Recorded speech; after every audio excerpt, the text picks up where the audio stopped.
time is now, the time is here. Round up the soldiers and lend me your ear.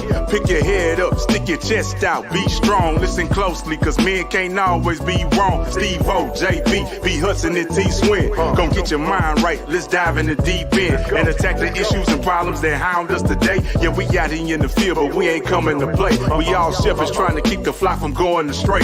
If you wanna be the change, then let's be it today. Now there's always obstacles that's gonna get in your way, but it's important how you handle it, maneuver and pray. We keep you up to date with current affairs. We all know that the structure been broken, so let's make the repairs. There's a culture trying to cancel us and give you a spin, but you can come and get the truth from this panel of men. We on 10, going in, let the speech be free. We about to knock down the doors, you can keep the key. God first, then man, so let's execute the plan and deliver the message so the people can understand. Like, the time is now, the time is here. Round up the soldiers and lend me your ear. Pick your head up, stick your chest out, be strong. Listen closely, cause men can't always be wrong. The time is now, the time is here. Round up the soldiers and lend me your ear. Pick your head up, stick your chest out, be strong. Listen closely, cause men can't always be wrong. Men can't always be. Men can't always be. Men can't always be wrong.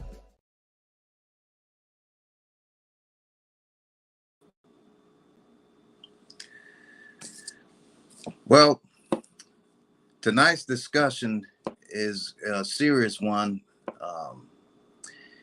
and it's about Tyre Nichols. And I want to introduce myself first to let y'all know who I am.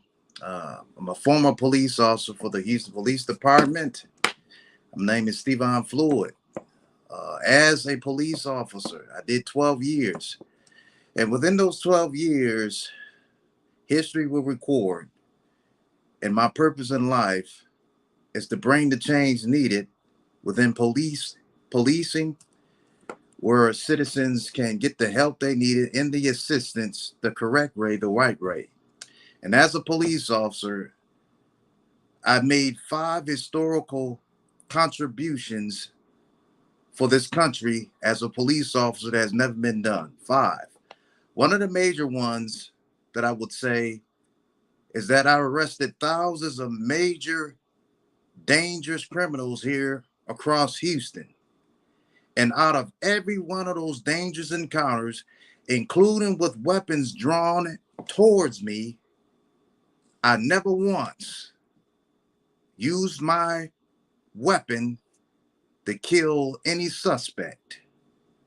Now that, I want y'all to hear and take note of that, because what's going to follow, what y'all going to hear, is a lot through my experience, through God in my life, that has prepared me for this time and season to help and for sure bring a new era to policing. And I'm glad to be here to speak to you all tonight with the rest of the gentlemen on the show.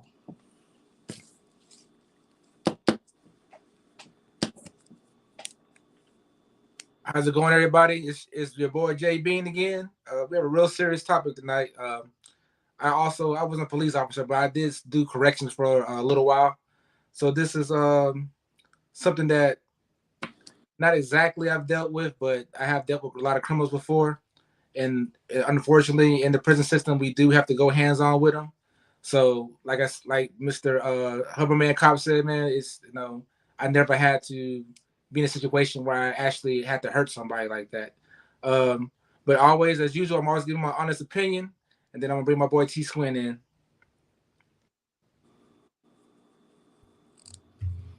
What's up, everybody? It's your guy T Swin. Tonight is a very serious topic. It's been talked about all over the nation. It's bringing a lot of attention and a lot of people's awareness to what's going on. I'm a former military police officer myself. I worked alongside with the Corpus Christi Police Department and the Portsmouth, Virginia Police Department. And in my time as an officer, I never let anything escalate to what we saw with Mr. Tyre Nichols. I was always the guy that de-escalated things, kept things calm and smooth, and was easy going and a good communicator with the people. And I'm gonna bring in my boy LDC1. Hey everybody, it's LDC1. Shout out to everybody that's on the podcast today. RIP to Tyre Nichols, his family, and everybody, man. I took this personally. I'm coming from, and I like tonight's show because we come from different branches. I come from the security world.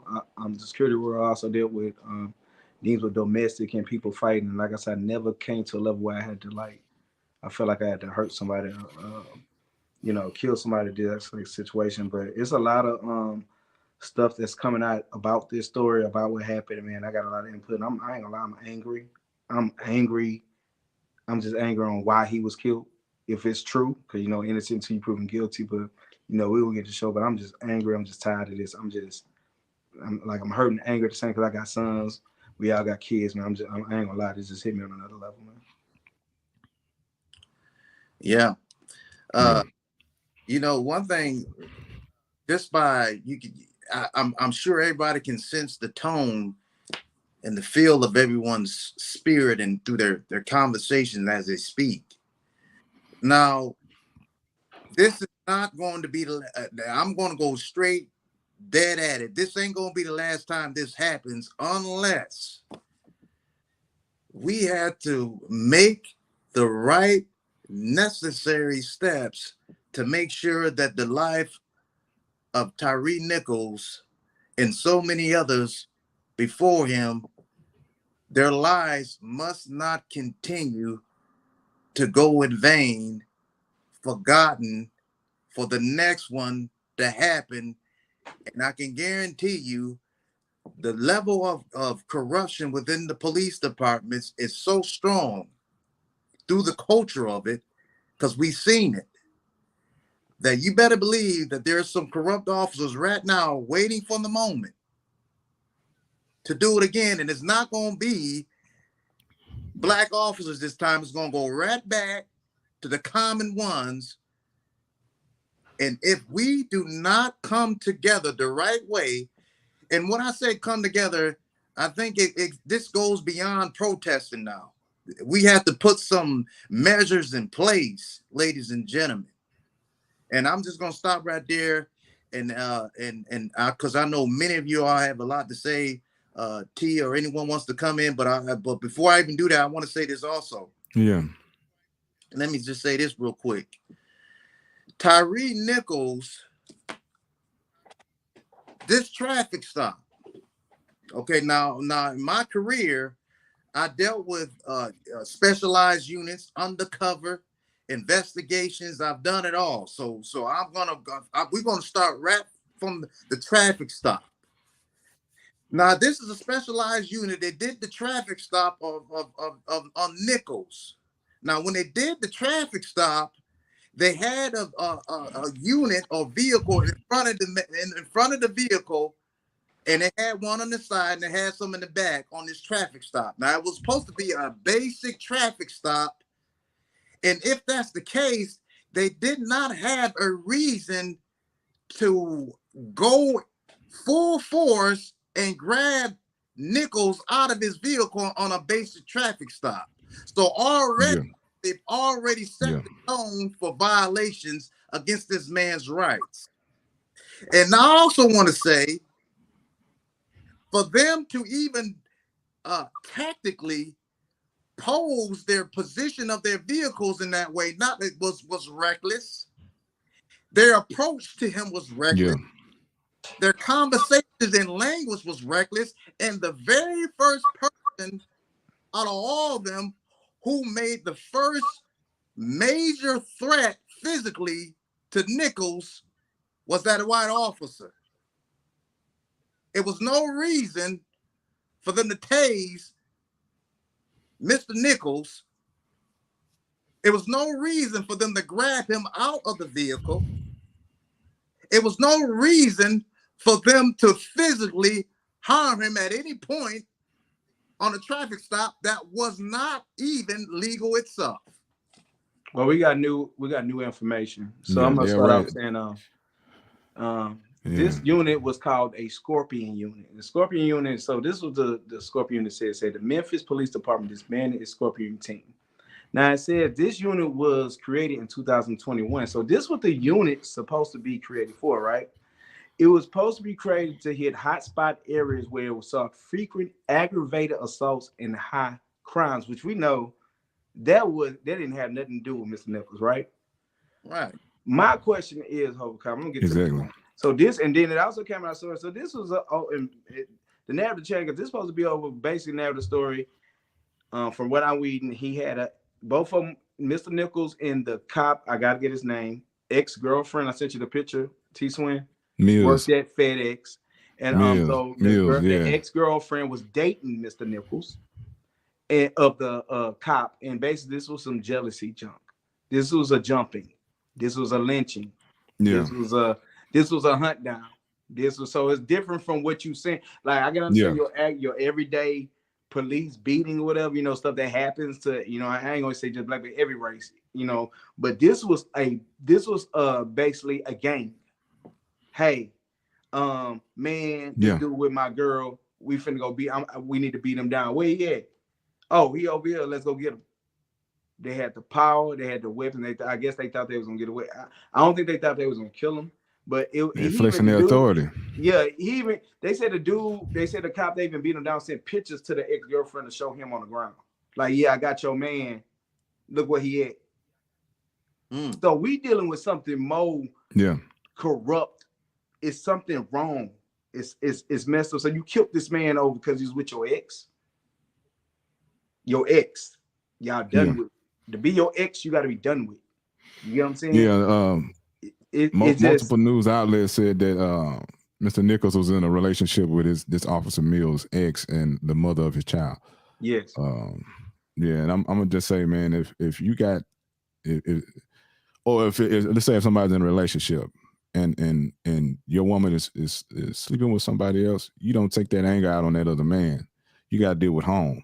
You deal with home. That don't mean you dealing with it violently either. So all these officers put their lives on the line and for somebody else in their relationship or ex-relationship. Yeah. So my question to Hope Man Cop, and I need a real answer. Because I think everybody got this question, man. Mm-hmm. Y'all being police officers, bro. Why do y'all show up to scenes? Why y'all step in, bro? Like I done seen a few videos where a few officers step in, but it's very few. It got to be something you not tell, like somebody ain't saying something, but y'all, it got to be an oath or something. Y'all don't step in. Like y'all, and I've seen y'all show up to scenes and y'all see a cop doing wrong, nobody step in. They got to be side the citizens. They said they had lieutenants, they had sergeants show up to the scene and they left the scene. Like, what is this oath? What is this police oath? Y'all got that much protection that, you do what you want to do, but we got your back at the end of the day? We're going to take it in our office and you going to, like, why don't nobody, you mean you ain't got one hero going to step and say, man, chill out? You mean, ain't nobody going to say, man, bro, you going too hard? Like, back up. Ain't none of you going to fight your other officers? Well, you got to understand something. That's what's making me mad, bro. It's like none of y'all officers stepping up. Like, y'all got the power to, bro, if I'm fighting Thor and Marvel, I need Iron Man to come help me, bro. I ain't finna fight this man mortar to mortar. I need somebody on his statue going to tell him, say, calm down, bro. I can't fight the Hulk. You get what I'm saying? Right. Ain't no way I can fight this man. But it's like y'all not even standing up fighting your own kind. Yeah. And that's what we're losing the battle, because y'all not even standing up for y'all. Bro, them cops are not going against their own. They're not, bro. It's like a unity thing. Well, let me just say, that shit is making me sick. That shit's sickening, bro. Well, let me try to get you to understand something.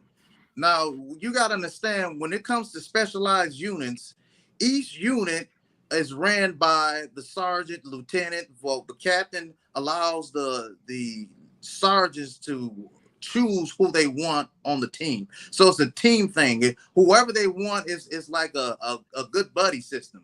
So they choose who they want that's going to go along with whatever's going on in that specialized unit. They like to have somebody who they quote unquote is going to have their back in any situation.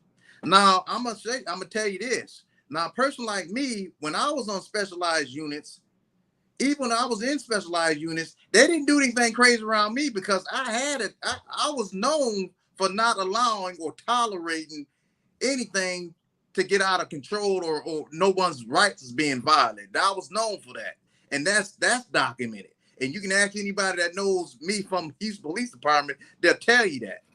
So, and because of that, I had to go through a lot of things that, of course, because you gotta understand, when you don't go along to get along, you're already a target and it ain't gonna be easy. So a lot of people don't have it in them to fight the system like that. And because of that, that's why I was pushed out. But that's a whole nother story. But what I'm trying to tell you is, if these individuals, they all had the like-mindedness and already to do bad things, so they had each other back to go along, if that makes any sense. It do. Nobody there was already playing that. It makes sense. It makes sense, because I can call 100 dudes right now. If I had a problem with a dude, bro, I got dudes that'll come handle that situation, bro. I ain't got to handle that situation. But that's what I'm saying. Like the police, it's a game. Y'all, it's a game. The police is a game. That was some game. Like, why y'all putting your own, you just said you put your own teams together. So it's like you can say a racist can put his own team of racists together in the police station, which you see a lot of time. Yeah, like why is that being allowed? Why y'all still allowing people to put their own teams together? If you got somebody that can put a whole hate team together, why y'all allowing? And y'all, it must not be no psych evaluations. A lot of these dudes bro. That dude beat this dude to stand somebody up, to pick them up off the ground, hit him in his face multiple times, knock him down, pick him up again, hit him in his face again, stomp him in. They was trying to kill this dude. The dude started screaming for his mama, just like George Floyd did, R.I.P. Yeah. When you start screaming for your mama, you seeing death in front of you, bro. When you a grown man and you say mama, your mama nowhere near you, you see death present. That boy was scared for his life. That's terrible, man. 800. That boy had over a chick. I don't get these people keep killing each other over these.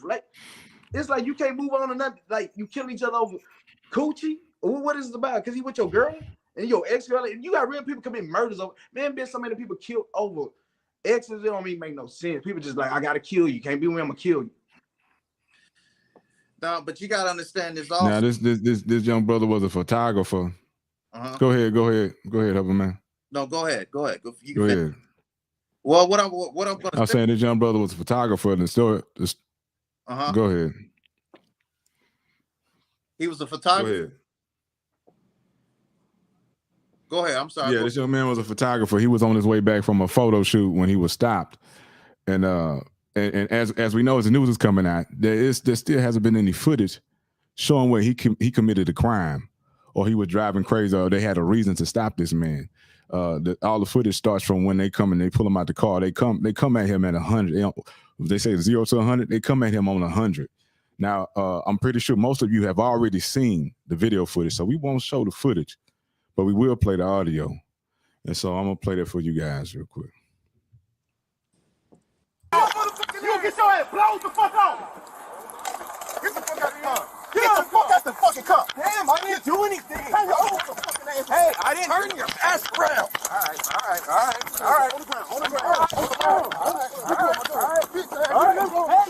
you don't do that, okay? Get on the fucking ground. Get on the ground.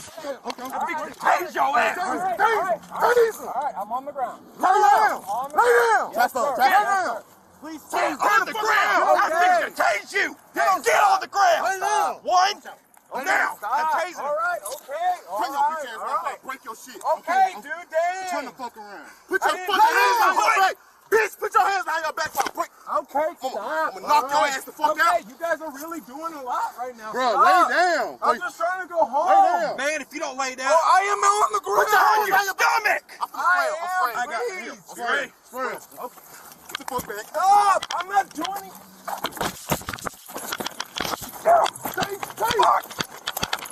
Please.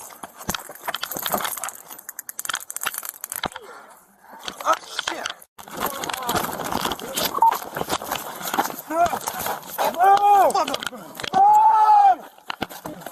Give me your fucking hands. Give me your fucking hands. Give me your hands. Give me your hands. Hey. You might get sprayed again. Hey. Hey, Mike. Hey, bro. Watch out.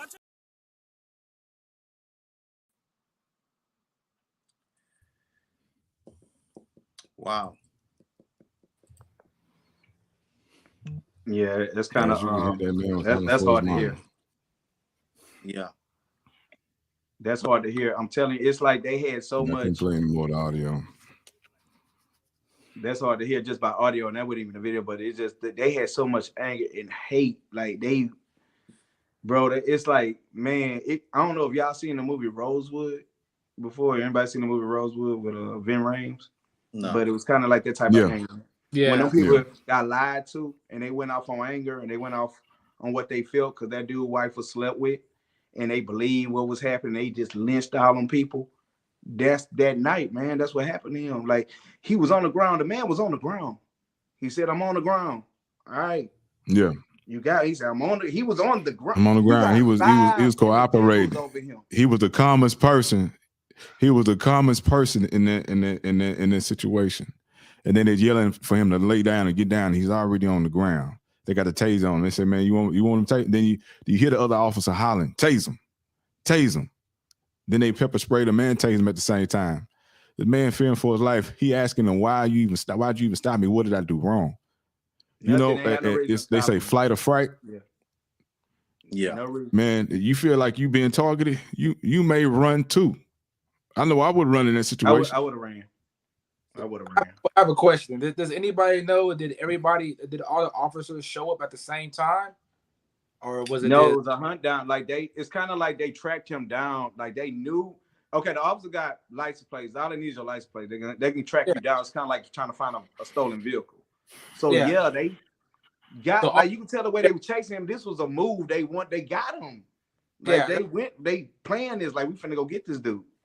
Like I'm not justifying, but whatever happened, I'm not justifying. But sometimes, from my experience, the way it happens, sometimes being in the corrections, the way it happens with us, is sometimes you respond. They have the response was on the radio, and something's already going on, and then you show up, but you don't know what's going on. All you know is that they're struggling. You got to put this guy on the ground, So I don't, like I said, more stuff is going to come out, more details are going to come out as it goes, but my thing is this: were all the officers there, or did it start with 3 officers and then the other one started showing up? But I'm gonna tell you this: you talking about? I don't think the officers showing up got nothing to do with the officers showing up. When you hear on the audio, what officer and I got stopped by plenty of officers. I ain't never seen the officers pull me up talking about breaking my bones. I got pulled out my car. Yeah. So that's what I'm telling you. You got to look at the picture. We don't want to paint the narrative. This man was bro. It's out there. I don't even want to paint a fake picture. I'm saying a hunt down. And this I'm saying.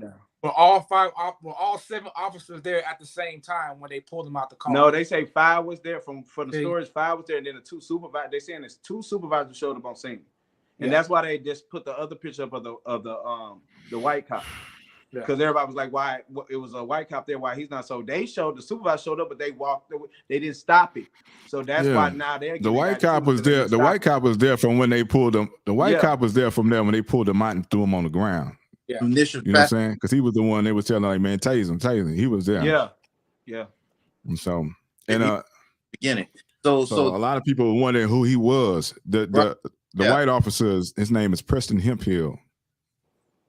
Yeah, Preston Hemphill. And this is important to know, that because the chief, she already indicated that she's not even clear on why the traffic stop was even committed anyway, because there was no clear understanding of a violation traffic law. Reason. Mm-hmm. So that automatically tells you right there that Mr. Hemphill, the police officer, and his aggression and his use of that taser was illegal. And it contributed to him being killed. And without question, he should be immediately arrested and charged as well, along with the other 5 officers. Because knowing from the beginning that traffic stop was illegal. So why was they released on me? I'm asking you because you got to ask me. Why was they released to me like on such a low bail with that type of what we seen on visual? Why is it because they cops and they get because I done seen people get higher bills for less, but they all like. The judge is the bail. So right. The judge sets that bill. That's the judge. We don't have. No one has any authority on decision making of the bail but that judge. Is that right, Joe? Yeah. But I think it's important to know also that you got to think about it. This wasn't their first time doing something like this, so this was a common practice of this unit, and there's no surprise. It's only the fact that that somebody was recording this that happened to show this, because you got to think about it. These officers had cameras on them while they were doing this. Yeah, but it's kind of, I think, love of scorn when I done been, they say that what's that law they got, like when you catch a spouse cheating, you have this law that kind of protects you, but it's kind of love of scorn. Crime of passion. Yeah, crime of passion, but that wasn't a crime of passion. But you got these people that be so I mean, I understand like a lot of people killed over these. You had to catch somebody in the act. They have to be your lover or your wife. You have to catch them in the act. You know what I'm saying? You got a lot of people that you can't be premeditated. You have to react from what you see. This is premeditated, bro. I know this is called excessive force or premeditated murder. To me, this is premeditated. This will start out. They sought this man out to commit this crime on him. Now, they was arrested at 1:00, January 26th, Thursday, 1 p.m. And on Friday at 10:30 p.m., January 27th, they were all bonded out. Bond for Haley and Martin was set at $350,000. And bond for Bean, Mills, and Smith was set at $250,000. Exactly the next day after getting locked up. Now Bundy free. I think those two EMT showed up on that scene. They got fired. But because of their lack of rendering aid to Mr. Nichols, I think charges should be put on those two EMT employees who got fired, because they held. The longer you wait on rendering aid to a person who needs the assistance, who's injured, who's bleeding, who's suffering, and they did nothing, to put off. Firing these EMT workers is not good enough. They should be charged also, in my opinion. Yeah, that is being. Now, I'm gonna tell you a little story real quick, man. I'm gonna tell you a little something real quick. So, like, I just how I feel. Anybody that was there, that was involved and stood by and watched, should be charged all the same. You know what I'm saying? If they had an opportunity to intervene and save this man's life and stop the crime that was being committed, the assault that was being committed, they all should be charged the same.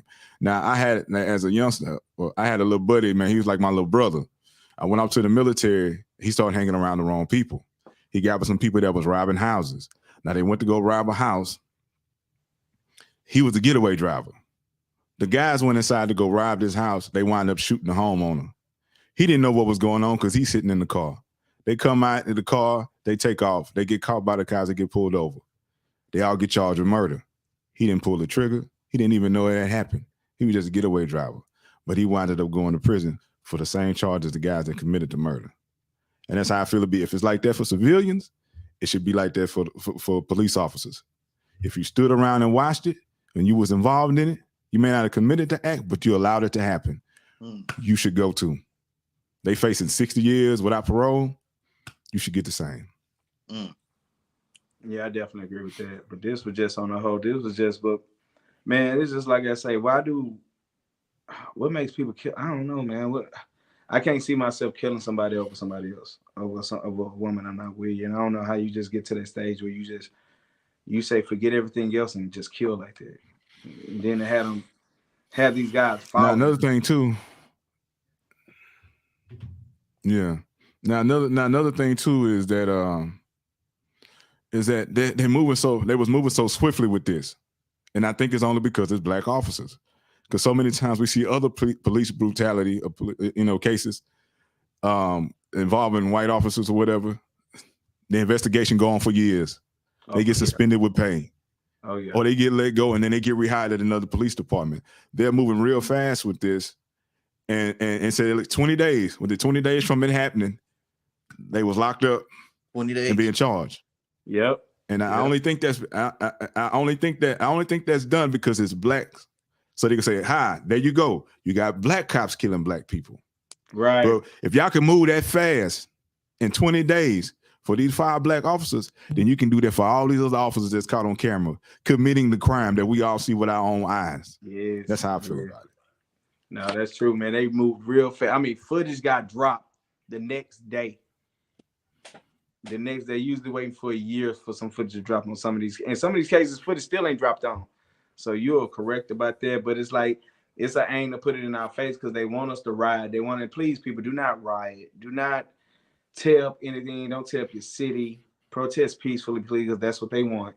You know, they want us to tear up so the strangers can get in the midst and do the most damage and then blame it on us. So that's not going to solve anything. You know, if anything, like I say, we got to hit them through this course. We got to get more political with it. And it's just sad. I just, like I said, it's no words. Everybody feel the same across next celebrity. Everybody feel the same. This is just a messed up case. So shots by Phil, he makes the statement. He said it's not policing for sure. For the start, it's yelling of abuse and threats of violence by those guys. So yeah, they were pretty violent from the get-go. But you gotta understand this. See, a lot of these officers on these specialized units, a lot of them are already reckless, and unfortunately, and that's just not in Memphis. Yeah, we can look back here. We can come back here to Houston. We got one by the name of Shane Privet that everybody just seems to be fine and okay. This officer's in a specialized unit, and he shoots a person who was running. And he accidentally did it. He didn't mean to shoot him, and he didn't even know that he had a weapon. And I'm very curious about even that weapon being found, but that's a whole nother subject too. But he accidentally shot him, and he's still on that unit. And guess who the chief is for the Houston Police Department that allowed him to come back? He's black. So it goes beyond black. So even with these positions of chiefs, I'm beginning to understand this. That just because you have a chief who's black or chief in general, these chiefs, congratulations, they all take the tests. They can all take tests very well. They can make rank very well. Congratulations. They get a lot of prestige. You get to ride along and go to your special dinners, and you get to be with the mayor. You get to make your presentations before the television screen. You get to run and be the man of the woman, police. But when it comes to taking the test and paperwork, but as opposed to your heart and your desire to serve the people, that's a whole nother different story. And the chief here, Chief Fenner, he's from Houston. And look what his leadership is doing. And that officer, Shane Privet, it's only a matter of time that he even is going to kill somebody and hurt somebody, as he already done before, even before he killed this previous person.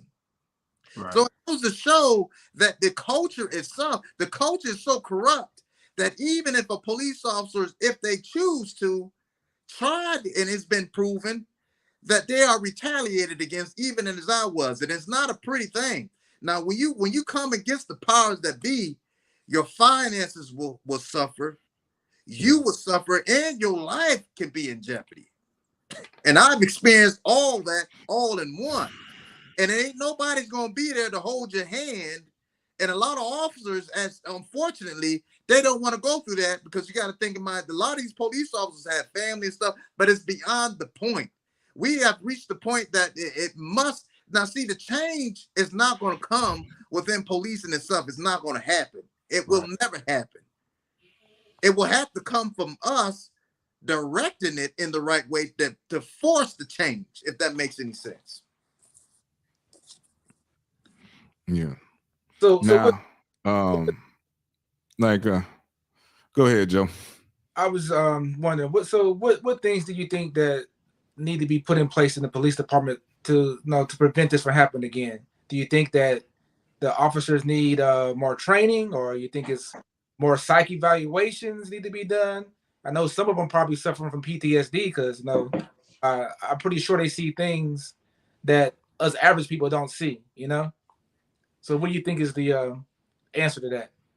Well, for one, through the hiring and questioning, and they go through those questionings and all that kind of stuff, there's certain questions, criteria that should be asked.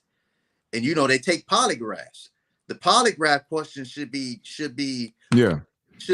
in a manner to make sure that these people don't have the wrong mindset coming into policing. And that you're gonna get them bad apples up out of there. Yes. Ask them. Hey, have you assaulted anybody? Unlawfully assaulted anybody? Have you stolen anything from anybody that you pulled over? Have you pulled anybody over that you had no cause to? Did you sexually assault somebody? You know what I'm saying? Because there's a lot of stuff going on in the streets with these cops. They need to ask the real questions so they get the answers and replace these people, get them out, charge them. But I think and get them out, bro. I think it's a long system of repair, and I think I'm a realist, and I don't think it's gonna happen. It would have been. We talking about years of suffering, bro, and it's not gonna happen because you gotta evaluate the police. You got to evaluate the evaluator. Then you got to evaluate the people that hired the evaluators. Everybody got to be evaluated because you got people who you had to bring an outside person. You can bring an outside person. They messed up. We living in I'm just saying we live in the age where it just is. I had said it is what. No, I'm talking about an outside polygraph. I mean, outside polygraph examiner. Is, man. Done. I mean, people done brought outside people in, and it's still. Now I'm gonna say this too. Now I'm gonna say this.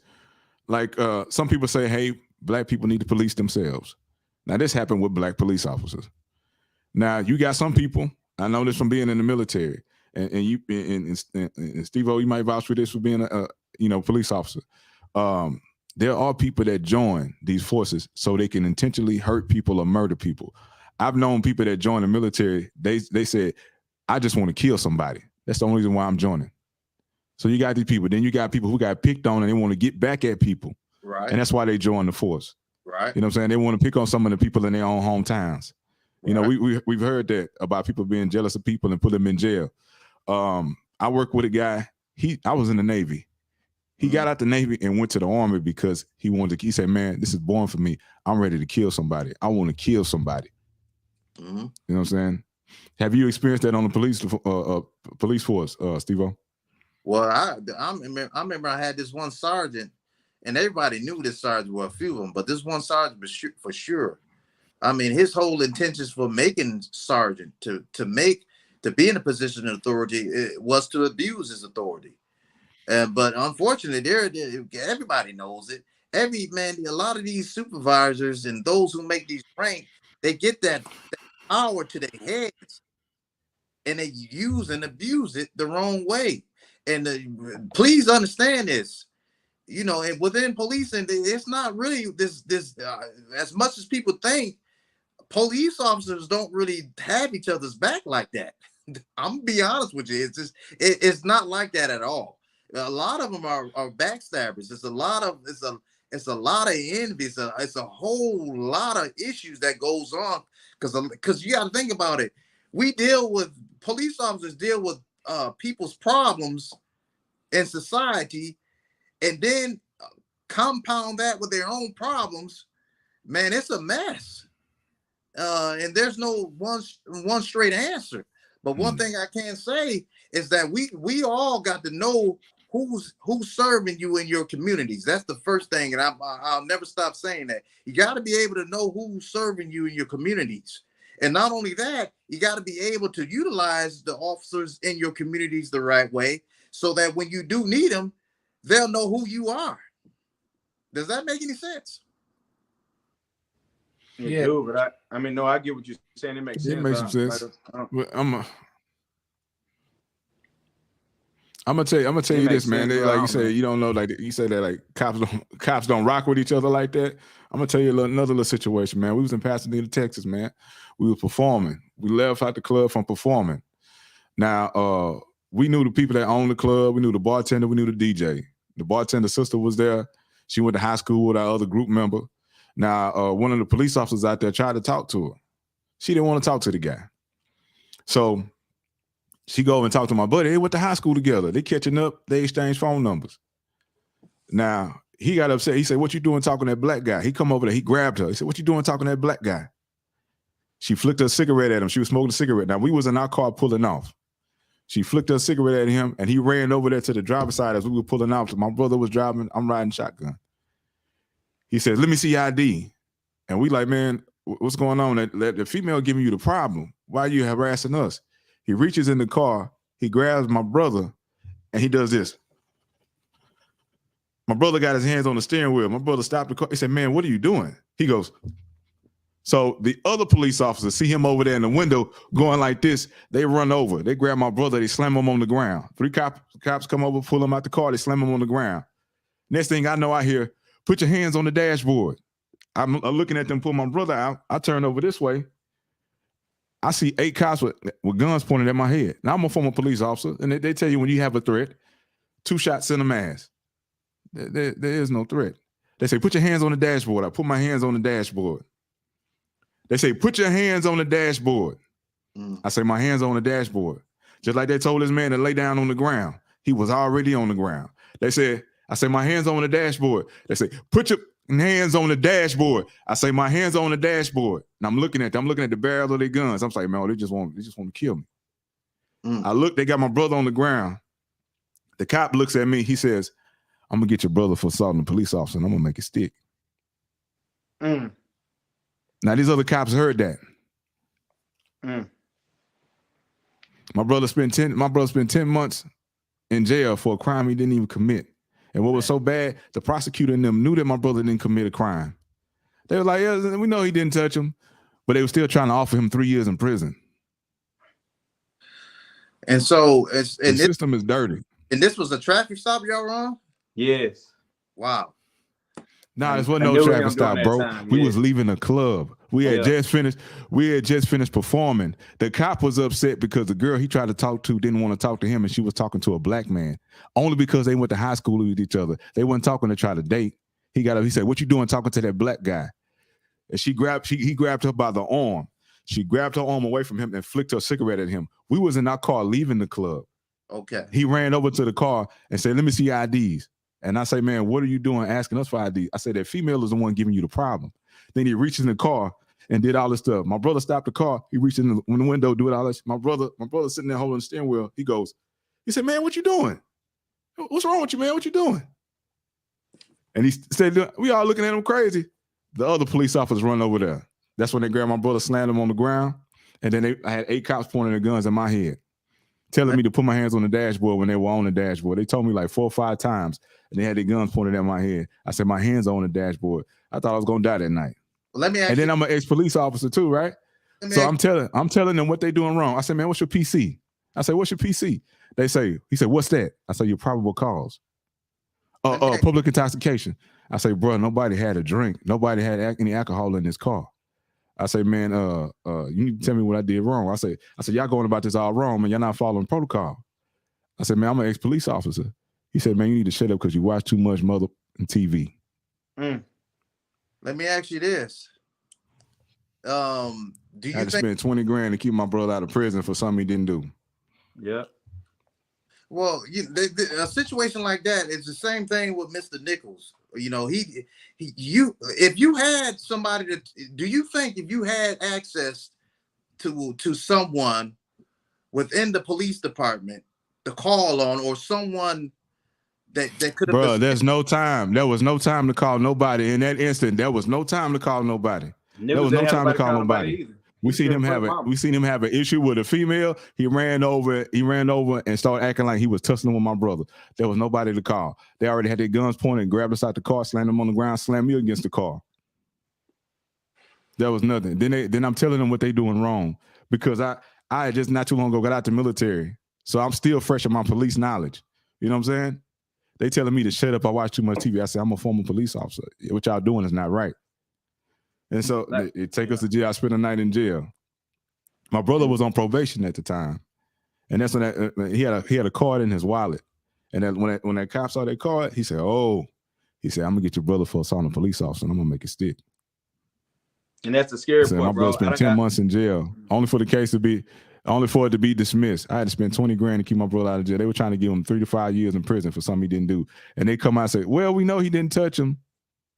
We know he didn't do anything, but we're offering 3 to 5. That's crazy. That's crazy. And you don't have time to call. I done got pulled over. Same thing. I had a cop that was mad. I could tell this cop, I had to spend the cop pull me over. He was having a bad day, bro. And I was on I-10 East. And I was trying to get on the freeway, but when a cop come in, he had his lights, so it looked like he was trying to get to a scene or something. I moved out this way, and he put his lights on. He pulled me over by the den, and I'm coming from a session. I think I knew you on T-Swing. I'm coming from a session. I had all my studio stuff in the car, bro. Had all my stuff in the car. I just came from a session. You know, we used to do overnight sessions. And he pulled me over at the end, and he was like, he pulled me out there. He yanked me out the car. And then talking about somebody ain't got no record, and then I'm coming to the studio. I ain't got no record. He yanked me out the car, threw me out my hood. He like, what is your problem? And I was like, I thought you needed to go. I said, I thought you was trying to go past me, so I was trying to just put my lights on the move out your way. Nah, so he slammed me against the score. He started checking me. Then he started just talking all this stuff. Telling me, I'll take you to jail right now. And I tow all your stuff. He called a tow truck. He was like, come, because I had all my laptop, everything. Yeah, I need a tow truck, blah, blah, blah, blah. He put me in the car, bro. He basically made me punk out. He was like, he basically made me wanted me to say that he was right. That's how he let me out of his car. He had me in the back seat. He didn't even handcuff me. Threw in the back seat. He called the tow truck. I heard that. And he was like, yeah, so you did cross my way. And he wanted me to say, I said, you know what, sir? You was right. I got in your way. I'm sorry. He did all that to just feel some type of power. And then when he got the car, I said, what's your name? He said, yeah, Gonzalez. Like, he was cocky about it. He didn't care. And that's all because he was having a bad, I can tell he was having a bad day, but that's fair. I didn't have time to call nobody. You know what? That's what I'm saying. We don't have time. You think they're gonna let us get? First of all, cops snatch your phone out your hand when they pull you over. They don't even want your phone in your hand, even though you got rights to have your phone. You can say you got rights. They take your phone out your hand. They throw it down. You can't have your phone. You don't have time to call nobody. When you get pulled over, if you ain't got nobody immediately on that phone on the side, they still make you hang one person you're on the phone with. They gonna do that stuff. So it's like you don't have time to call nobody. That man was calling for his mama. George Floyd was calling for his mama. You don't have time to call for nobody. Cops know when they set you up. They know the city. They know this city like the top of the body. They know we can pull him over in the dead end, or when he cross here, we got him. That's it. I ain't know he could scream to the top of his lungs. That boy was screaming, and now not one pedestrian came out there. Like, y'all need to get off him. Yeah. George Floyd pedestrians, he still got murked in the streets. That's what I'm saying. But that's what I keep saying. It's like y'all. It's like the cops don't protect. They won't handle their own kind.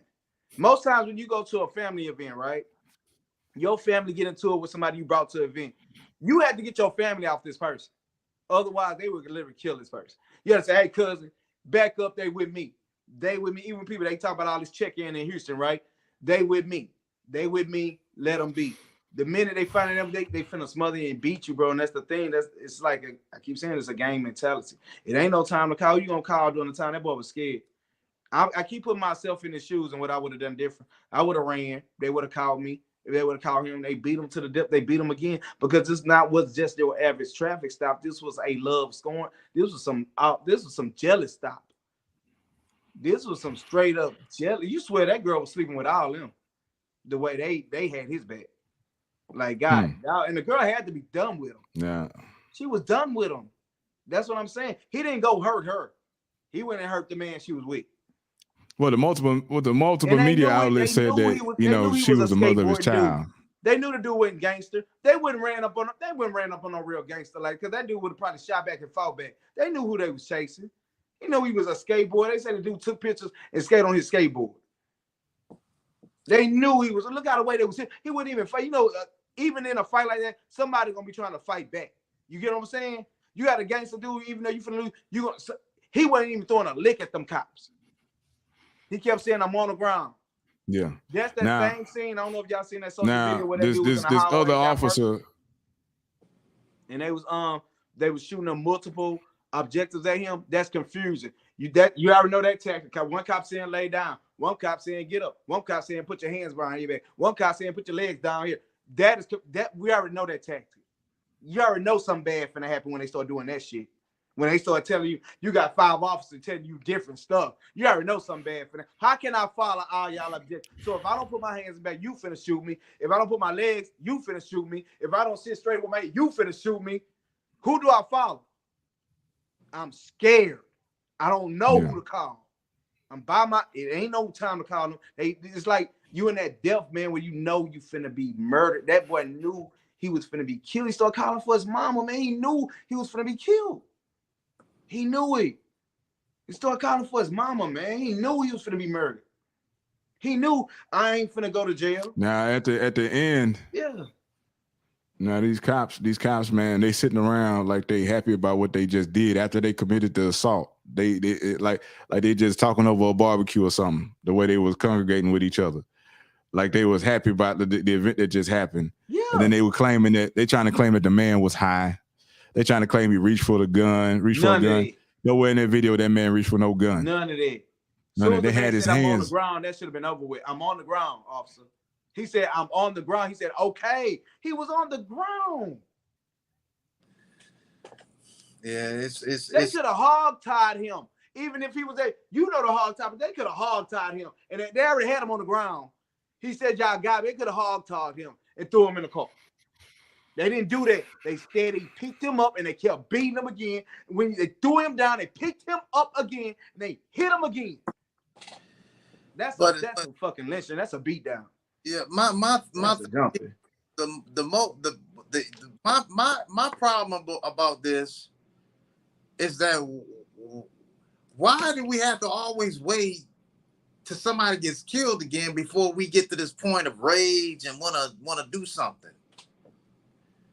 Why can't we as communities or people in society, why can't we be proactive? Community don't have the power. Why can't the police the police? See, y'all can't answer that question. Police yourselves. It start with y'all, bro. You talking all that? Go police yourself. Go holler at your brother. That's the problem. Go to downtown and be like, say, man, why y'all keep doing all this? Bro? You got a good point, but you just said a little while ago, if you wait for us, you wait for police officers to do that, you might as well forget about it. We don't have no power. Okay, if I beat you, so if I beat a police officer, tell the truth, man. If I hit a police officer, right, and I can overpower two of them, stop playing like I'm gonna get justice, bro. That's what you're saying. Come on, man. We're in a lose situation. I didn't say that. Police yourselves. Why y'all can't police yourselves? Why y'all can't say, bro, stop it? Why y'all can't police yourselves? I can tell my brother beat somebody down. I'm finna go handle my brother. Say, man, you need to chill. I'm finna beat you. It's gonna be me and you. I'm on your level. I'm your level. President of the United States only gonna go against another president. That's why we have war. Can't start a war unless they go against their equal. I ain't never seen a civilian can start a war with a whole another country. That stuff come from the leaders. Y'all not even policing yourselves, bro. We ain't got no power again. You can say all that go come. We ain't got, they do go to the meetings. We don't have no power. The minute y'all pull us over, the minute y'all got y'all gun in our face, because y'all having a bad day, we don't have no power. It's over with. I think, but y'all not policing yourselves. That's why y'all get out and y'all do whatever y'all want. Police ain't policing themselves. And that's real shit. Y'all not policing yourselves. Police yourselves. You ain't even got a true captain. Every time I look on TV, your captain making excuses for this. Y'all, you can't watch 100 people on a force. Why you building forces? You can't even watch the media team. You can't even watch your traffic cops. They putting bad tickets out there. You want to have all these scorpion teams, chameleon teams? You can't even, you got people complaining about they got bad tickets on their cars. But you want to put, and then you just said they don't even pay attention to the, go ahead, you mad dude, I didn't even put through counseling. Go ahead and put a team together. And I'm going to trust you because you've been on the force 50 years. You've been on the force 50 years. Go ahead. The same nigga that's killing us. Well, and this shit was over something. Like I said, it's just work because all that power, police got, they fit, all that jump was on the power. They believe they got power.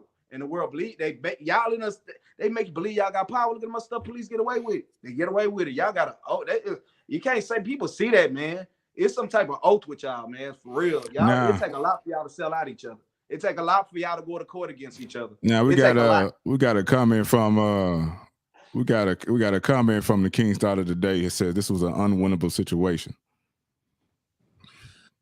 How y'all feel about that? But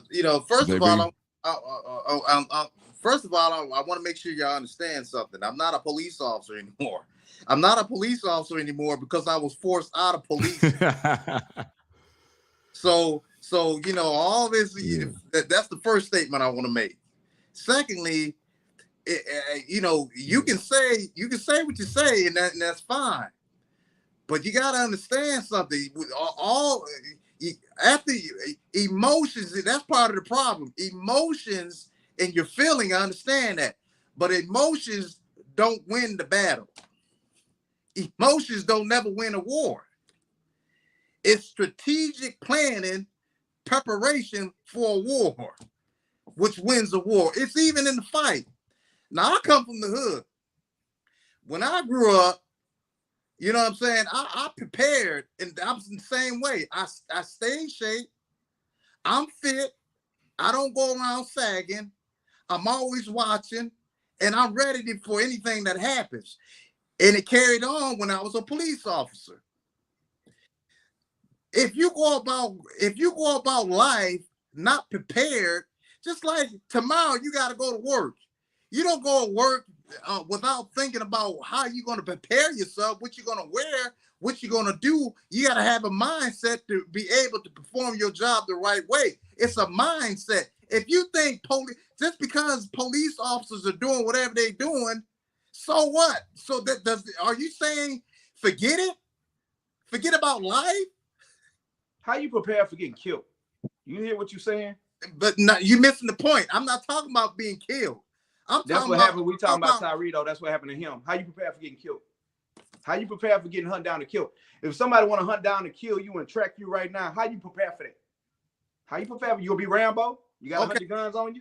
How you prepare? You coming home? I'm coming home from. I go to Kroger's down the street. 9 times out of 10, when I go to Kroger's down the street from my house, I don't go to Kroger's having my mind frame that I'm gonna be killed. I need to carry my Glock on me, and I need to make sure I'm protected. Sometimes I just go.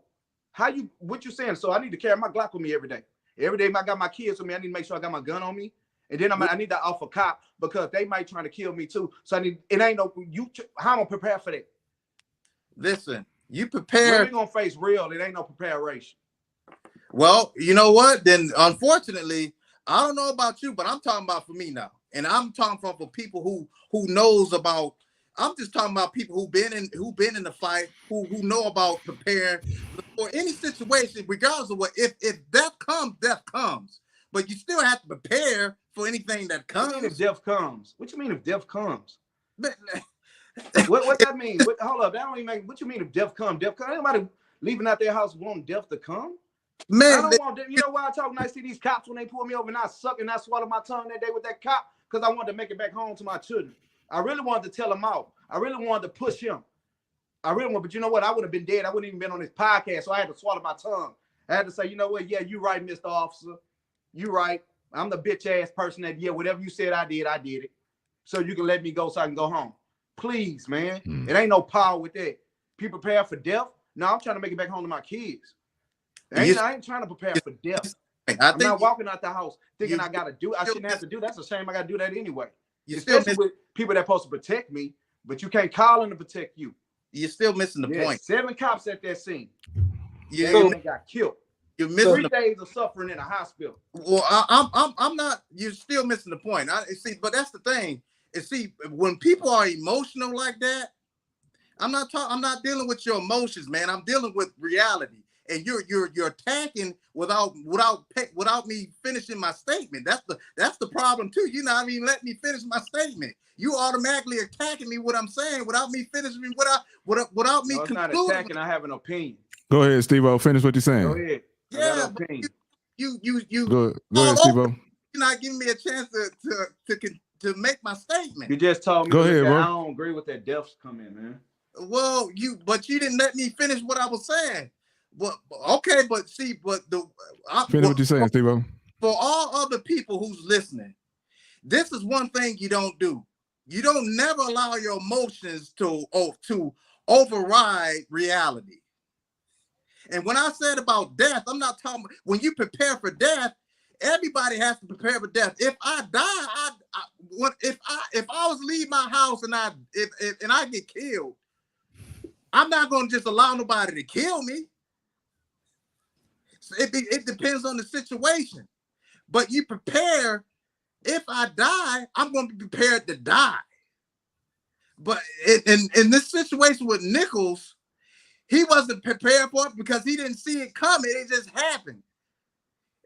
There was no way out of that. I understand that. But I'm saying, this don't happen every day. The situation when it happened don't happen every day. So since that don't happen every day, Nichols don't happen every day. Unfortunately, that happened for him. It was nothing he could have did to prepare for that. I know that. That's obvious.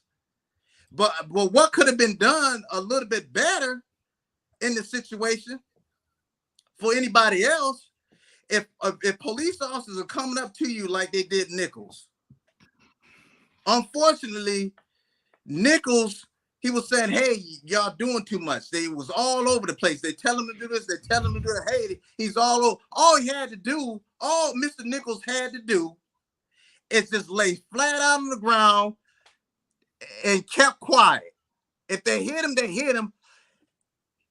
So be it. All he had to do is just just whatever he had to do to survive, like he was just saying, Byron was saying, all he had to do was just put his hands behind the back or just stay still. If he had a couple licks, so be it.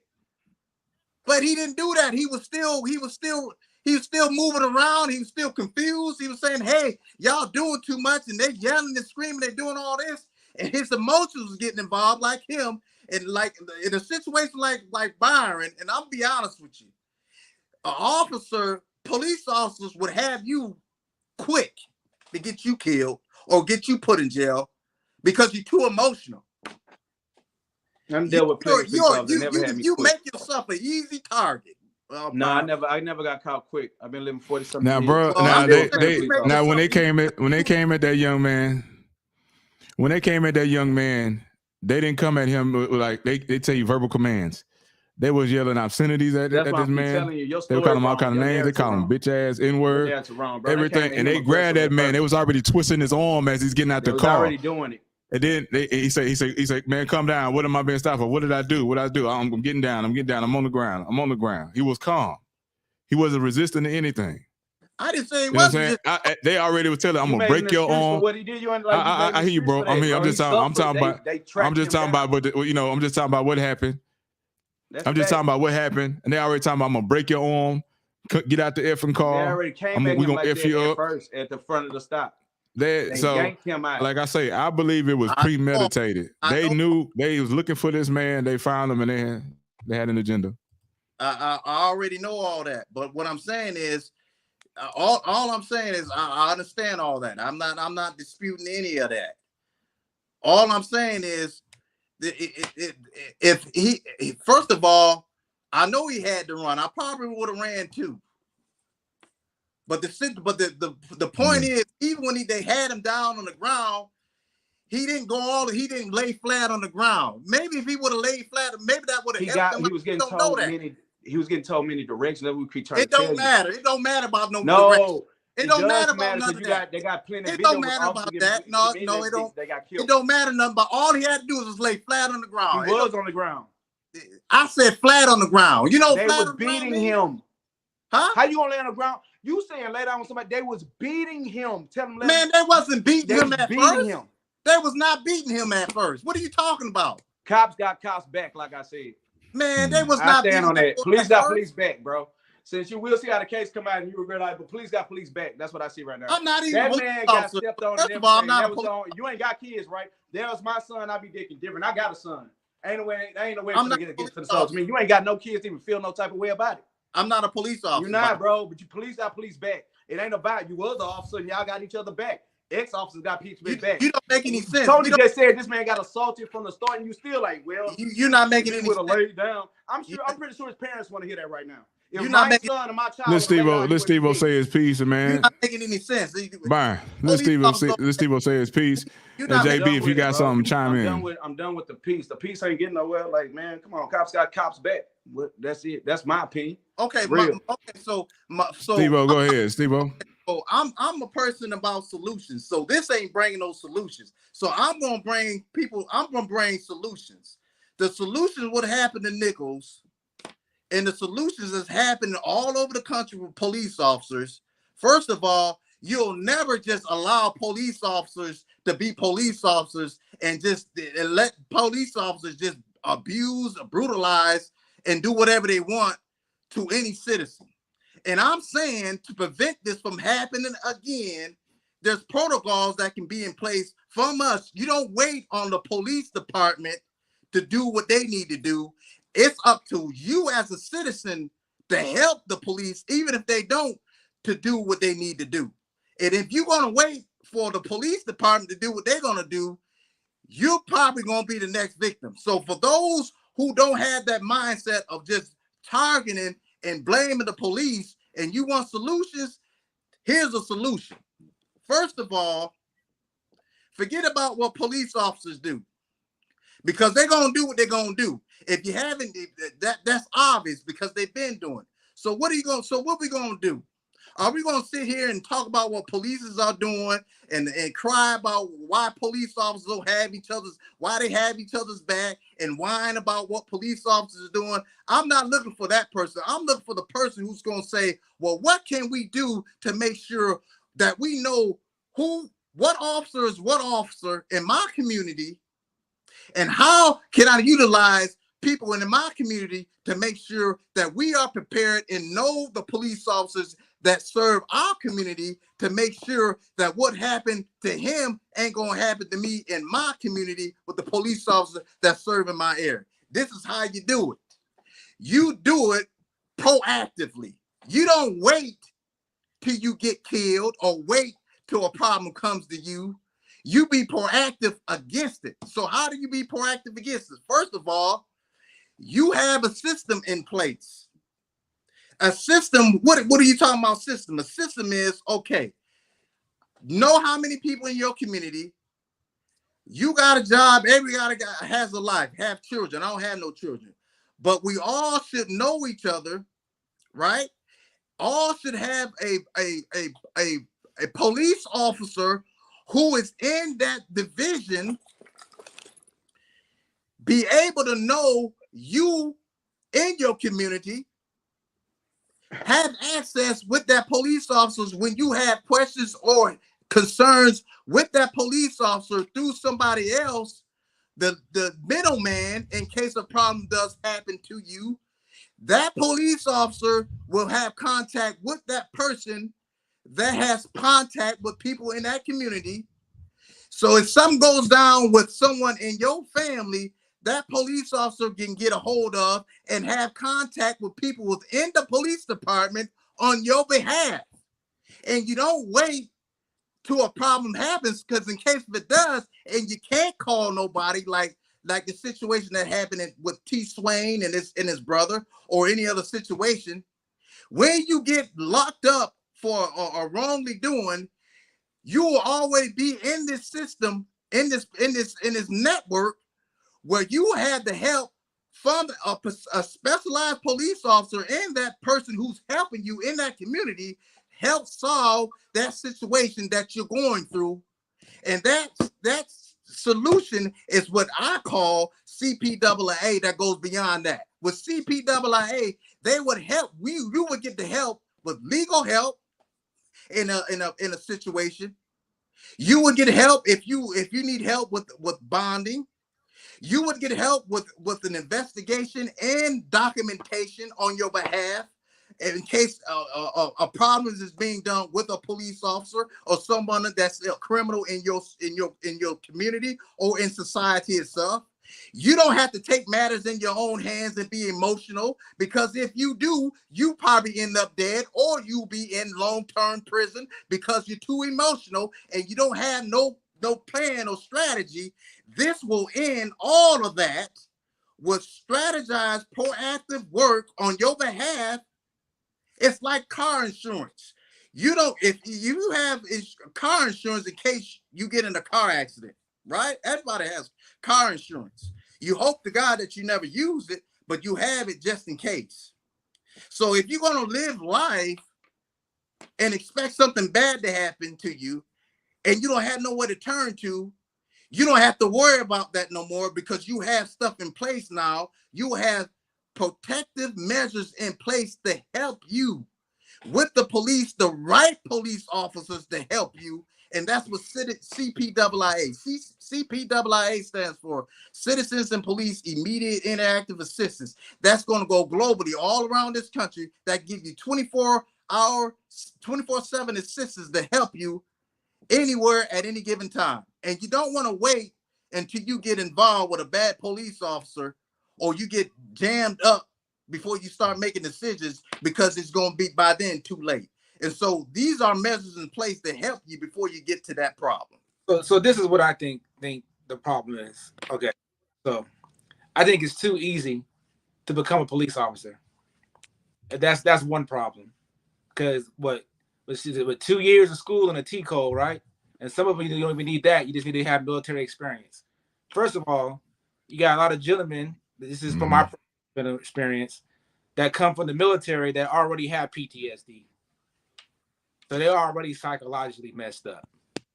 So now you have somebody who's on the police force who done dealt with seeing car crashes, seeing children be assaulted, this and that.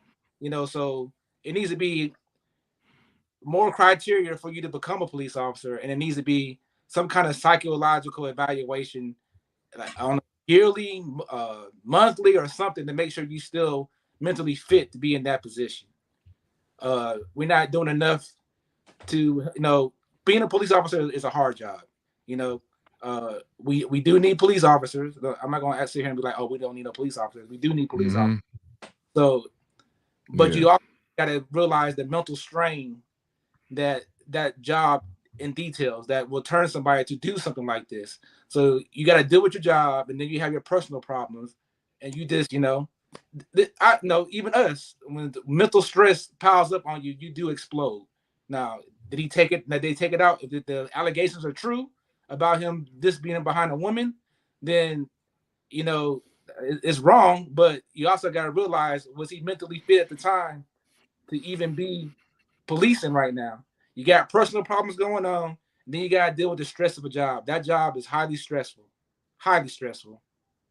So, in my opinion, it's too easy to become a police officer. You got to do more psychological evaluations, and it has to be something done, I don't know, monthly, quarterly, or something to make sure that person is still able to do his job effectively without checking his mental behaviors and stuff to see if he's still even able to perform his job in a lawful way.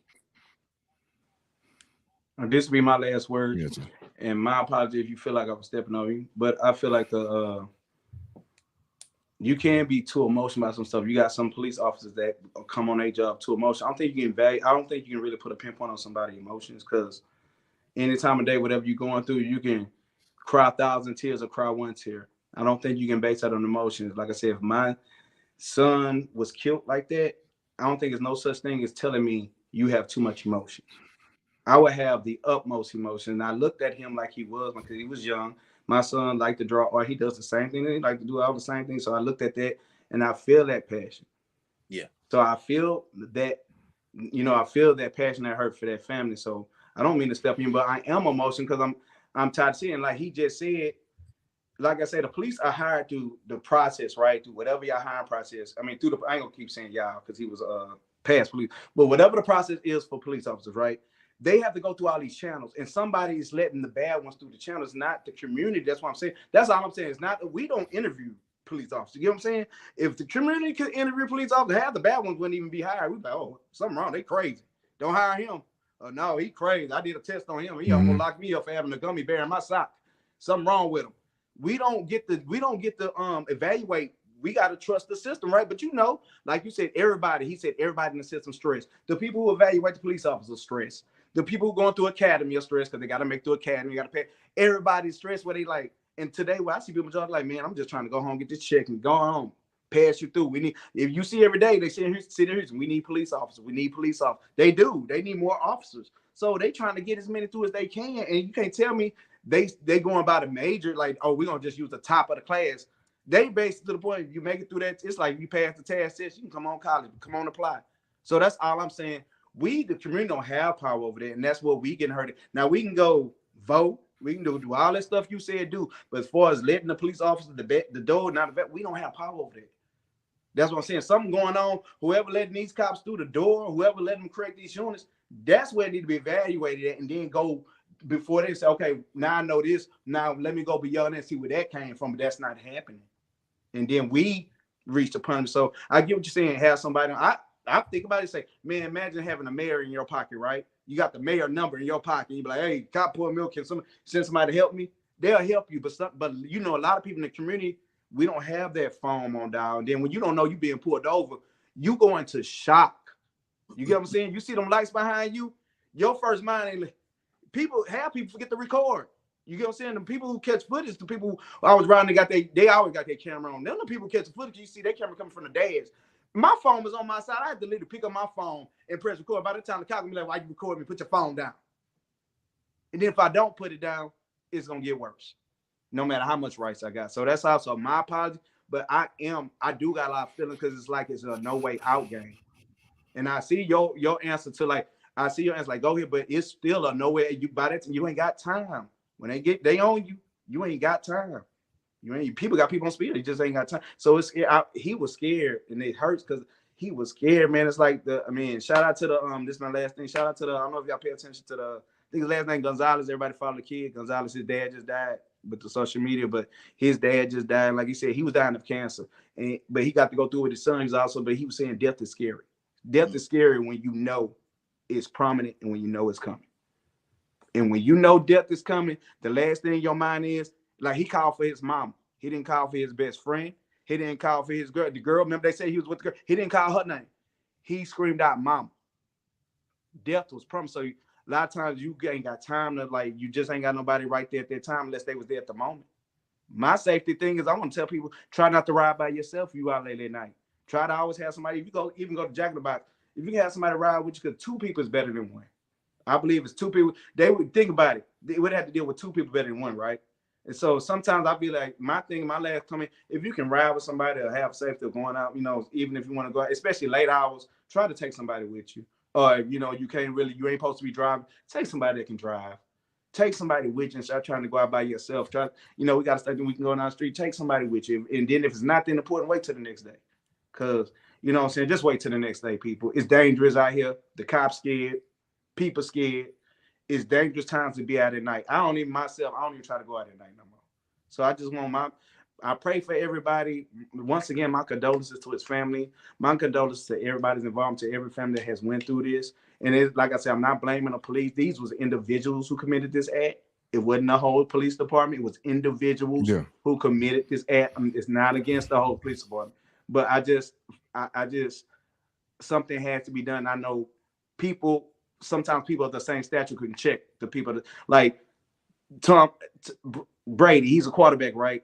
I don't think only a quarterback could check him. Like, bro, that's what I'm saying. Joe Montana say, "Hey, Hardy, I don't care who you is, Brady. I got the same thing. You know what I'm saying? They can talk to each other, but me trying to talk to Tom Brady, he can be like, who is you? You ain't threw a football once. You ain't got no. I'm not gonna get no respect. People only respect people on their level, and that's sometimes when you see cops how they are. You here, I'm here. Even traffic cops downtown, they put them little they still got their demeanor, like they put on because they got that power. Man, please, it's just a power thing that comes on with that badge. And some people just, like Tony, he said, when you grow up and you've been bullied and stuff, and once they get that power, they take it to the fullest. So once again, my apologies, brother. It's because I've met people. Yeah, but I'm just scared right now for my people, man. It's getting way crazy out here. Like, now people killing out of so-called love, man. That was beyond police. That's what I'm saying. That was beyond. They ain't even had nothing to do with police. They ain't had nothing to do with police. That was just, he was just jealous, and that's when it get bad. 5 cops off the force who's supposed to protect them. If that's the situation, that's the truth. If that's the situation, that's the truth. Yeah, he took it too far behind a woman. Yeah. Recently, I think it was the rapper Trouble. He was dating a young lady, and her ex-boyfriend had a key to the apartment, snuck in the house, got in an argument with her. Trouble was laying in the bed with her. He killed Trouble. Yeah. Trouble was an innocent man. Yeah. He was just over there. He didn't, excuse the name, but he was a rapper. That was a rapper name. And he didn't know that man had a key to that woman's place. Yeah. You know what I'm saying? They wasn't together, but her ex still had a key. He came in. So there's no way he could have avoided that situation. I mean, in that moment, there was no way. They were sleeping. That man was standing in the room right there over them in the bed. At that moment, he had to wake up and take action. Yeah. You know what I'm saying? Yeah. And this young man right here, to me, it looks premeditated. It looks like they sought this man out. And if you're unexpecting, how can you expect to be prepared? Now we say there's other officers involved in that, but they making sure they showcasing the 5 black officers. Now I'm gonna play a piece of the video, not video, but audio from the cop Preston Hemphill for you guys. All right, listen to this audio.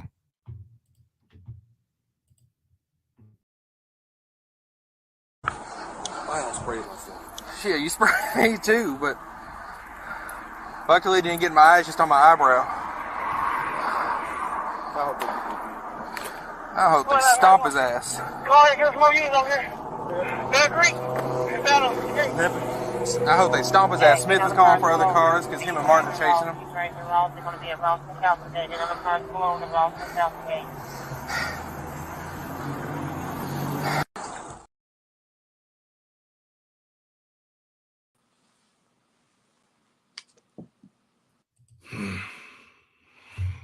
Now y'all heard that audio. That was Officer Preston Hemphill, the one said to be tasing Tyre Nichols in the footage. So he was in the footage tasing this man, as you say. He says he hopes they stump him. He said it more than once. And they're kind of laughing about them getting sprayed with their own pepper spray. Yeah. So, Well, does he deserve the same punishment or same? Yeah. You know, I pray also, you know, life is very precious, and I've seen many people get killed. You know, I've seen people take their own life. I just saw a lot of situations out there as a police officer. And life should not be taken for granted. And as a police officer, it's the duty of a police officer to maintain themselves and uphold themselves to serve the right way all the time. And if you don't have that mindset and you don't come in with that heart and mindset, this is what you get. These kind of police officers. And there are many more of them out there presently, right now, all over the country. There are police officers just like the ones that killed Mr. Nichols presently, right now. And we don't know about them, but they're there. So my thing is, we need to make sure we do know who they are and have systems with CPWIA that God gave me that I know. There is nothing, tell me anything out here, anybody right now, tell me who has solutions or whoever has solutions other than police reform. We're not talking about that. We're talking about immediate, guaranteed steps, systems in place that can change things right now. And I guarantee you, if communities had this system in place, CPWIA right now, across this city or across this country, you'll immediately see the change in crime rate. You'll see changes within police departments. It will have to be forced upon them.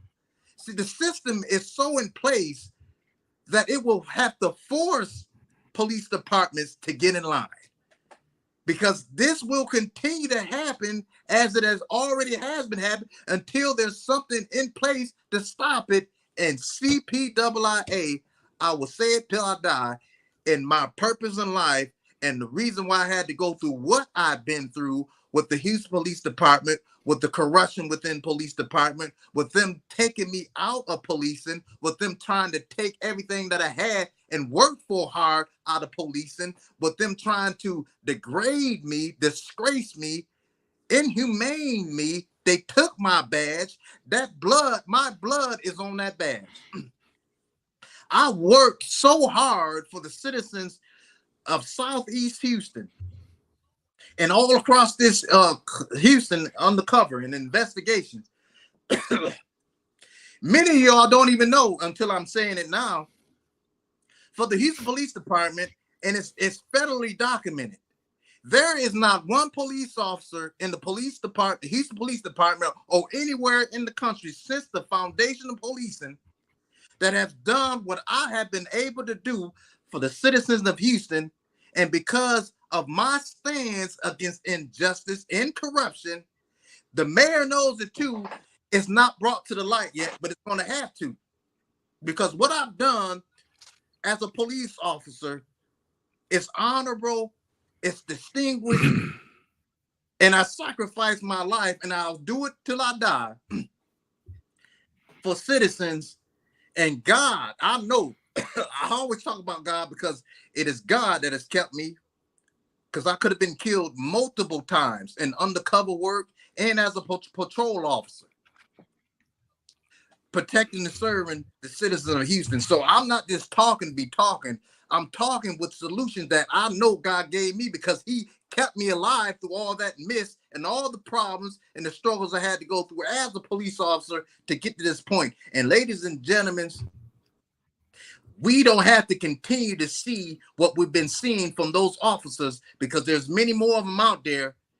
And we got to have something in place to come against this kind of evil tactics of these police officers who shouldn't be police officers. And it is my duty to do it.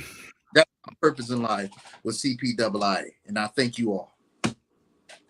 Now I'm gonna say this. Now all 5 of these officers each face 2 counts of official misconduct, 1 count of official oppression, 1 count of second-degree murder, 1 count of aggravated assault, and 2 counts of aggravated kidnapping. Do you think that's right. good enough? I think more is probably gonna. I don't think it gets any better than that. Do you got? That's what I was finna say. I think it's gonna be more charges than that from the very. It's gonna be way more charges. Yeah. And they still pacing the story together, especially they found behind X. It's gonna be way more stuff added on. They ain't, like I said, they ain't even had nothing to do. Like they was already. It was a legal traffic stop anyway. The dude wasn't doing nothing, so it was already illegal. So yeah, it's gonna be a lot of more. It's gonna be. But that's where the aggravated kidnapping comes in. Yeah. Well, we'll see what happens quickly. It's gonna be a lot more charges. But so what would be the advice? Yeah, they're facing 60 years, without parole. Yeah, like everybody, it's gonna take, us being more proactive, like Steve-O said, not just us, but it's gonna take work from inside and out. So it's not gonna get solved overnight. But we're gonna need to, like you said, we need to be more proactive. Unfortunately, we don't get like Steve-O said, we don't get mad until something like this happens. So we need, like today, we need to sit today, tomorrow, as soon as possible. We need to all work together to fix this, because it's not gonna get fixed on its own, and it's impossible to weed out every bad cop. People are good at hiding their intentions, So it's gonna be but it has to be a better process, a better hiring process, and a way to keep tabs on their mental state while they're doing their job. Like I said, this could have been avoided maybe if it said, "Hey man, I have a problem with my wife right now, and I'm going through this and this and that." Then okay, maybe you should take off a month, but pay, or it has to be some kind of way that we know. Like I said, that job is I know police officers besides active police officers, and that is very, very stressful. You got the life and death in your hands in a matter of seconds, something. And with that being said, it's just, that's a very high stressful job, and it's not gonna, it's just, it has to be some kind of way that we can keep tabs on their mental capabilities of doing that job at that time. I don't know. I don't have the answers, but I don't have enough knowledge. I've known police officers that be like, "Hey, man, I know a guy right now that I used to work with. He used to be a police officer. He told me, I said, why you not a police officer no more?" He said, between seeing people getting their heads, blowing their heads off, and going to accidents and seeing kids die, that's a lot of pressure. They got PTSD. So yeah, and I feel you, JB. Like I said, it's a lot of that, but like I said, somebody think about this like a boiling pot of water. You never know when that boiling pot of water is gonna boil up. Like some cops are cool for a couple. I mean, we deal with that in our own lives. Some days I'm cool, and some days somebody say something to me, I blow up. It could be the simplest thing, and the day I blow up. So it's like, I know cops deal with the same thing. But like, my thing is just try to. My thing is I think try not to go out by yourself. And if a cop do pull you over, just ask. I think we need to start. one thing I do practice, I'm gonna talk about me. When I do get pulled over, I always have somebody I call. I promise. Every time I get pulled over, I always got somebody I call. Even if I don't stay on the phone with them, I say, hey, a cop pulling me over. I'm right here at this location. And I let them know, even if, and I hang up, and I don't keep the phone up to threaten the cop, and because, you know, when a cop come up to you, when they want you, you know, they want to see your hands and everything. But I have my phone on my lap, and I will text them and say, hey, I just got pulled over by a cop. I'm at this location, boom, boom, boom. And I have him on speaking to the cops until he tell me. He ain't never told me, because I ain't never just, I'm not a handle cop when he pulled me over, you know what I'm saying? So I don't never just address him, but I always let somebody know where I'm at. And first thing a person asks me when they're on the phone and say, well, do you need me to come where you at? No, but this is where I'm at. But if you need, you know what I'm saying? If you can tell if you need to come, most of them will come. But I don't want them to come and then this cop get mad, you know, but it's safer for me.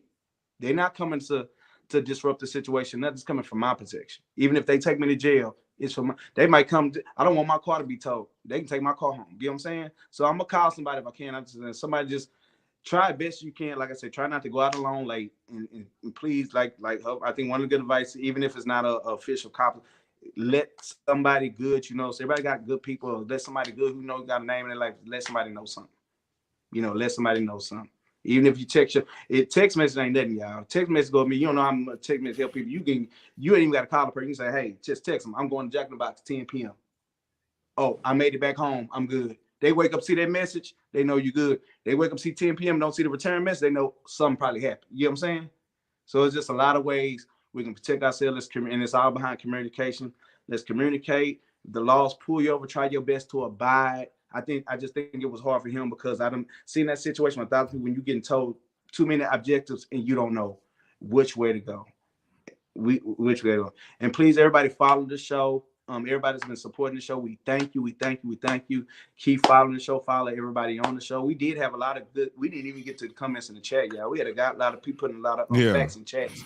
I don't know if you want to get to a few of them, but they had some good. Make sure you like, subscribe, share, and comment. Yeah. Make sure you like, subscribe, share, and comment. We are available on Spotify, Amazon, Audible, iHeartRadio, Stitcher, Pandora, all podcast platforms, man. So you can tune in. If you don't want to watch the video, you can listen to us while you're driving or whatever. Go ahead, JB. We're also on Anchor. Mm-hmm. And also, if you would like to advertise with us, make sure you email us at MCABW Podcast at gmail.com and do some advertising with us. Now, Hubberman, Steve O's, CPIIA. Stay tuned. There will be a commercial at the end of the show with the information for you. If you didn't catch it earlier, we'll put it back up on the screen, and there will be a CPIIA commercial at the end. We thank you guys for hanging with us and talking about this subject. I'm your guy T Swin. Everybody give your shout outs or whatever. I'm T Swin. Shout out to everybody that hang with us. Prayers go out to the Nichols family. Yeah. Go ahead, bro. Yeah, definitely prayers.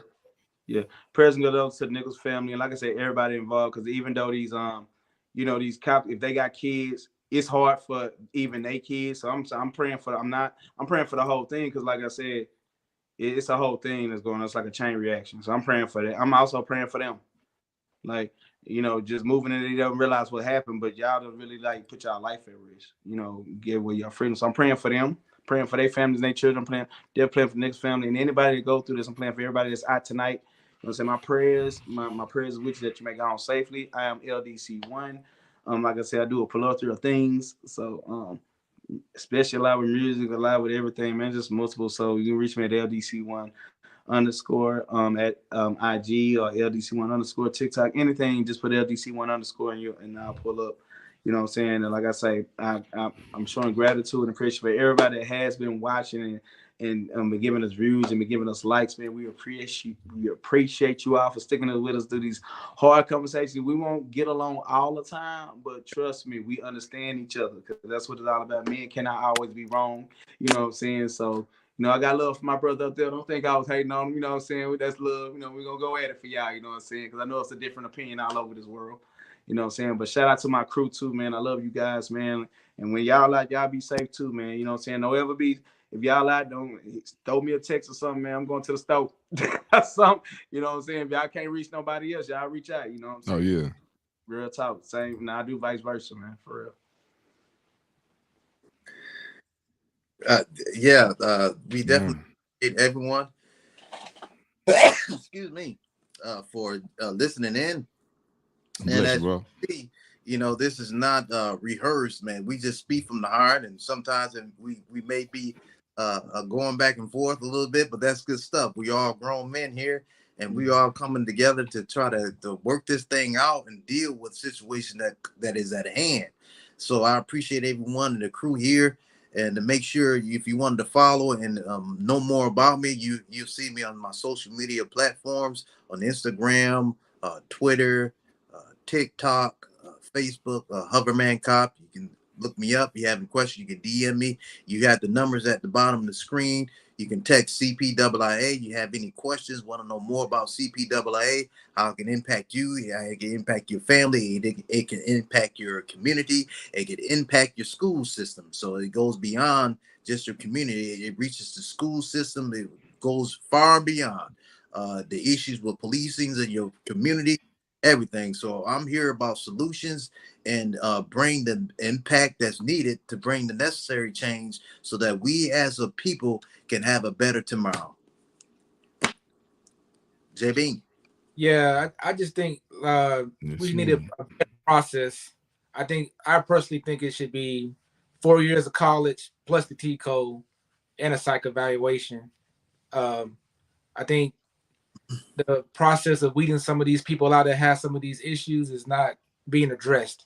It's just too easy to. So I know some police departments, all you need is a T code. You know, you need to make it a little bit harder to be a police officer. That's my personal opinion, because some of these people don't have the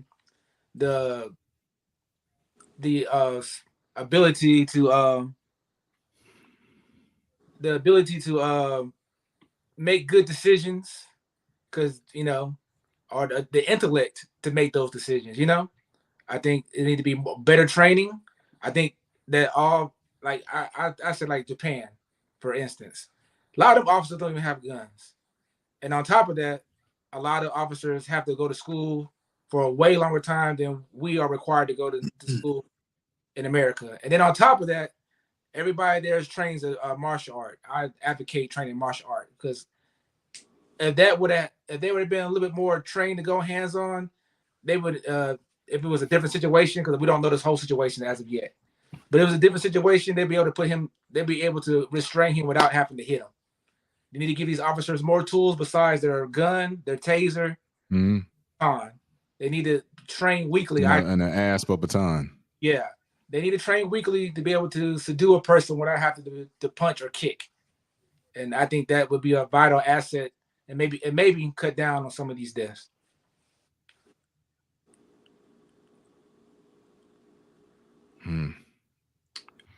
All right, guys. We appreciate y'all sticking with us and watching with us. And like I say, stay tuned and watch the commercial for CPAA. And we will catch you guys next week, man. Peace, love, and many blessings to you. God bless you and your family. Thank y'all for watching.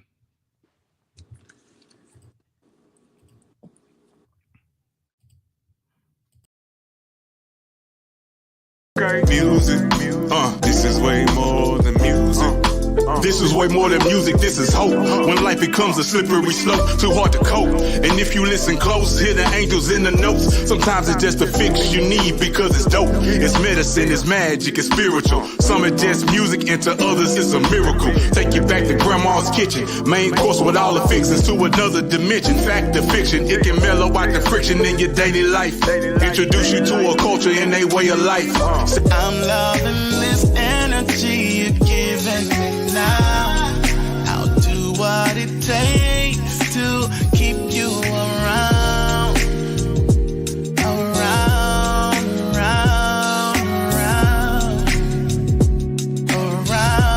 I want you around.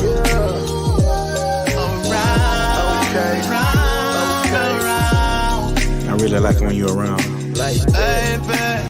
There's a new sheriff coming to a city near you, and I'm well on the mission to bring the new era to policing that will change everything that you know it as it relates to communicating, assisting, helping, delivering the correct and justified acts to remove crimes and to help you as a citizen against every crime that comes against you with the solutions to impact your community, your city, and generations to come with CPIIA, Citizens and Police Immediate Interactive Assistance.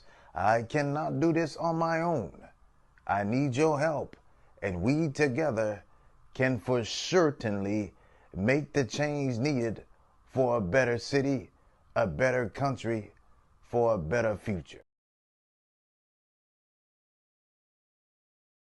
Hello, everybody. I am Dr. Tina J. Ramsey, and I want to share with you about CTR Media Network. Have you heard? CTR Media Network is a new standard of podcasting with over 30 plus podcasters. We reach 350 million global listeners worldwide in over 50 plus countries across all major podcasting and social media platforms. We have featured over 1,000 guests. What we specialize in is helping business owners, entrepreneurs, coaches, and fellow podcasters expand their visibility on our platform. We're all about positioning with visibility, connections, and teaching you how to monetize what you do. Let me tell you something. If you're a business owner, we have sponsorships opportunities. We have commercial slots. We also have opportunities for you to be a featured guest on any of our shows. So what are you waiting for? CTR Media Network is who we are, and this is where you need to be. So go to ctrmedianetwork.com and click our store feature so that you can see which opportunity fits your life and your budget so that we can get started working with you today.